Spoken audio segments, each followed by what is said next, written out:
Hi you guys, welcome back to my channel.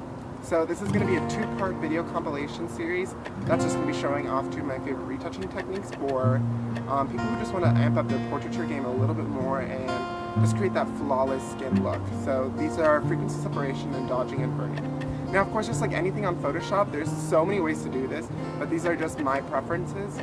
So if you're interested, keep on watching and don't forget to subscribe.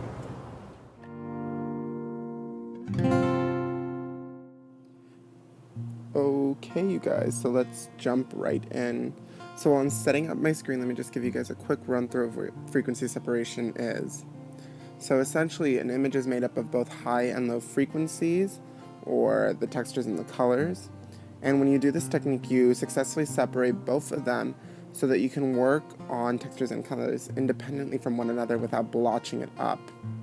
And you do this by starting off with duplicating your layer twice and adding a Gaussian blur to the bottom layer alone. You can keep this blur anywhere between 5.6 and 9. I find that this is the best way to just softly blur the fine details of the image without blurring the entire image. Next thing, you're going to go ahead and switch to the top layer and go to Image, Apply Image, and change the layer to layer 1 and the blending mode to subtract.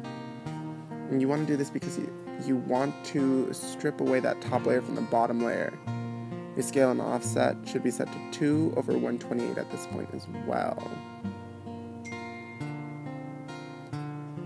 After that, you're going to go ahead and switch the blending mode on the overall layer to linear light, and you should be left with an image that looks exactly the same as when you started. Okay, at this point you can go and begin your retouching on the textures. And you can do this using your favorite tool. I like the patch tool, but the spot healing brush should work just as well.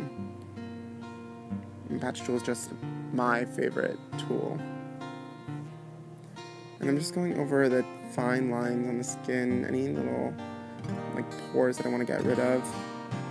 And you can use this technique if you find that you have seamless that is textured in the back as well. Frequency separation isn't necessarily only for portraits. It works great for all photographs as well.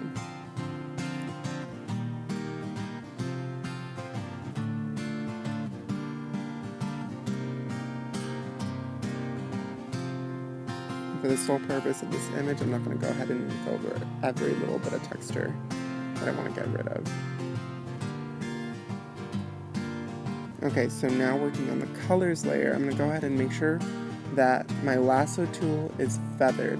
And this is important because if you don't feather it, you're going to have a clear separation between what you've edited and what you didn't, because it's going to be blurred and not blurred. I find that feathering it at 32 is going to give me a nice gradation so that nobody can clock my Photoshop. I don't want anyone to look at the piece and say, oh, that's where he retouched. And I do this in sections, so I like to keep my highlights together and my shadows together. That way they're not intermingling.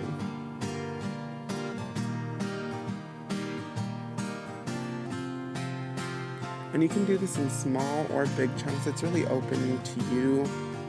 Right now I'm just doing big chunks because I'm trying to speed through this.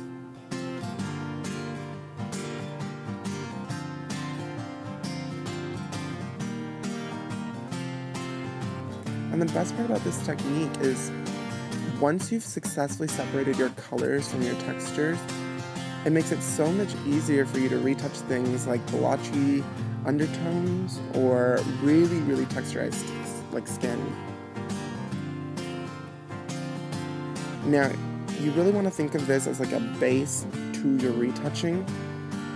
I find that this gives me a really nice, even complexion, but I don't want this to be the only thing I do.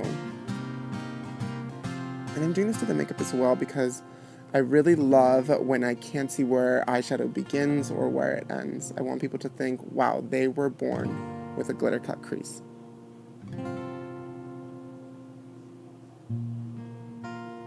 So keep on watching because you're gonna want to learn how to reapply shadows and highlights onto the skin so that you can really humanize the image once again.